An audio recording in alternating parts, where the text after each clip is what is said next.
Kia ora, welcome back once again. Um, the theme for this particular episode is around age, family, and timing. So let's jump into them. First question is, I'm 29 years old, married with kids. Do you think I should still apply? Mate, I remember this conversation that I had with this individual, and it was a good conversation. This was one of many of the questions that were raised. I think if for anybody that's thinking about or has had a desire to want to join and serve in the SAS, has got that thought, I think you should do it. I think you should apply. That's just my honest take. But, 29 is not old. Being married, that's not an issue. There's plenty of people that are married before they go on selection, before they get badged, and who go on to serve really well, and marriages, stay and last and do really well. There are also those that that have all of that have a wife or partner, spouse, and have children, who go on to join the unit and again have great careers. Do you think I should still apply? What I shared with this individual, it doesn't really matter what I think. I think all that matters is what you want to do. So if you want to join and serve in the unit, then I 100% support your decision and think that you should apply. However, like I shared with this individual, if you're applying because you just want to test yourself, you just want to see if you can pass selection, but you don't have a desire to serve in the unit because you're worried about the strain that may have on the family and, all that sort of stuff, because that is real, then I would say don't apply. Like, apply to join the SAS because you want to serve in the unit, not because you want to see if you can pass selection, not because you want to see how far you can last on selection.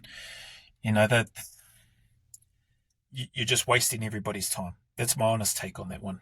And so without flogging a dead horse and carrying on too long on this question, that's what I would say to anybody who's 29 or early 30s, or even, whether you're married or in a relationship or don't have a partner, whether you have children or don't have children, if you want to serve in the unit, then you should 100% apply.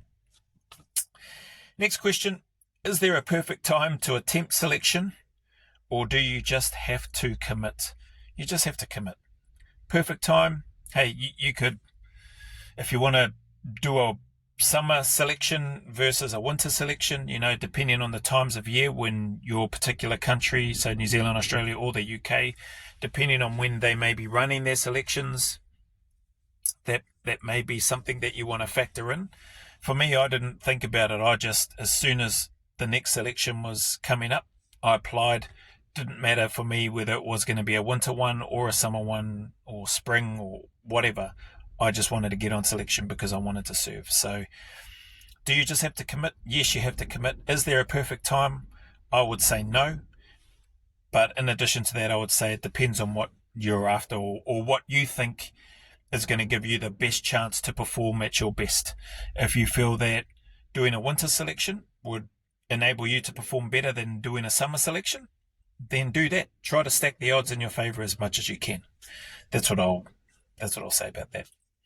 The next question is, how do you manage fear of the unknown when so much of selection is unpredictable?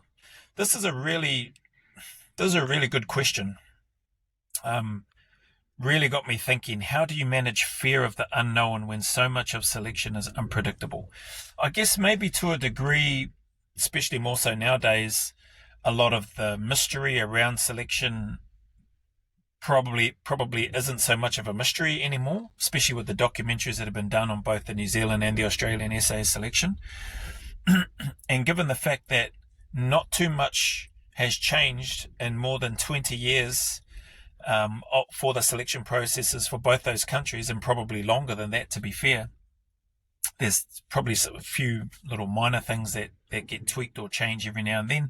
Maybe the order of when things happen or when things come during selection might get tweaked from time to time, but overall the core parts of it are essentially the same for both those countries, and I assume for the UK as well, although I haven't done the UK 22 SA selection course.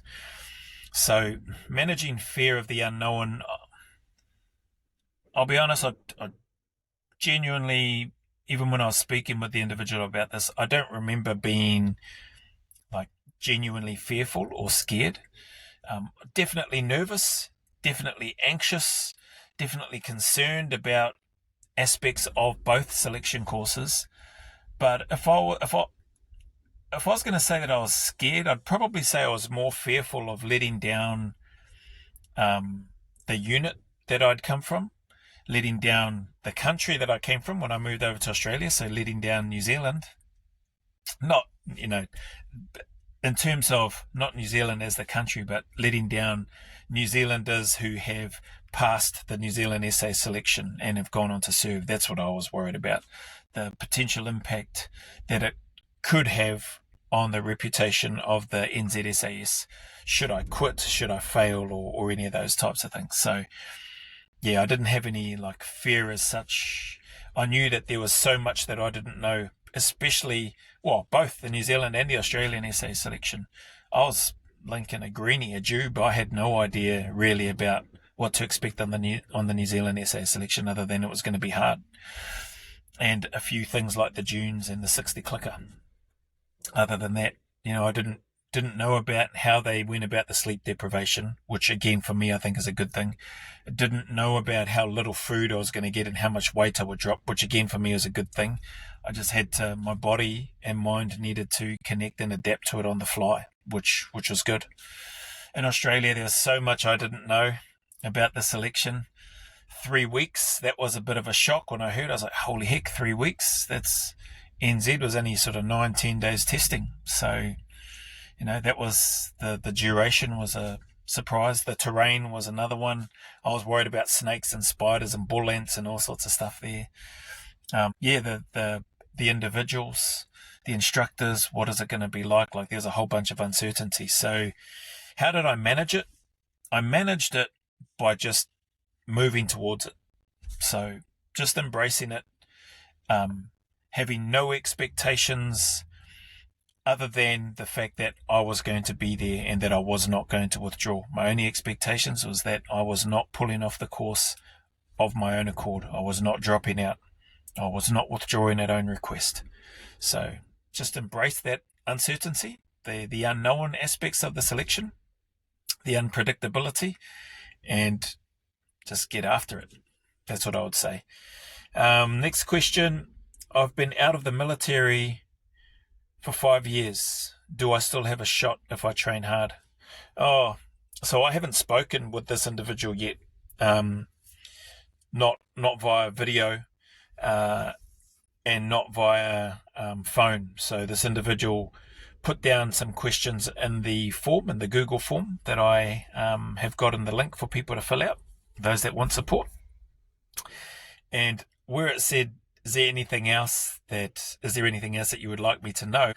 There was several questions put in there. So I grabbed this one because I thought it sort of fit in with this theme of age, family, and timing.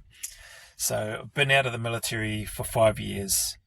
Do I still have a shot if I train hard? That's one of those sort of how long's a piece of string questions. I can't really give you an answer. I don't know how old you are. I don't know what injuries you might be carrying. I don't know if you are injured. What part of the Defence Force? Are you Army, Navy, or Air Force?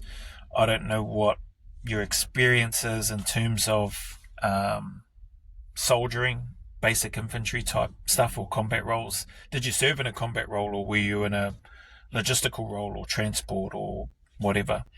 So do I think you still have a shot? I think anybody's got a shot. It's what you do with that. Training hard, but training smart is definitely a core part of that as well. But Father Time catches up to everybody.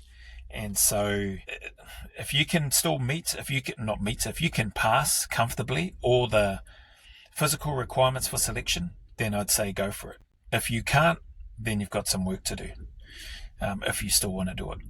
Why you'd put it off, why you didn't apply when you were still in the army, and why you've waited so long since getting out before you're wanting to do it now, that's, there's a whole bunch of other questions that I've got. So maybe if we get a chance to connect in the near future, you might have some information for me that might help my response anyway. What's that? Oh, geez. We'll do this. This is the last question. We'll make this the last one. Is there a specific age where you're just too old to bother applying for SAS selection? Specific age where you're just too old to bother. What bothers me about your question is that you've got the word bother in there. Of course there is. I mean, if you couldn't be bothered doing it when you were, now I don't know how old you are, but say when you were in your prime, late 20s, early 30s, some may even say mid 30s, people are in their prime, and you're past that. It's not to say that it's impossible, but if you couldn't be bothered doing anything about it prior to that point, or in and around that point, then yeah, you probably shouldn't waste your time or anybody else's time applying.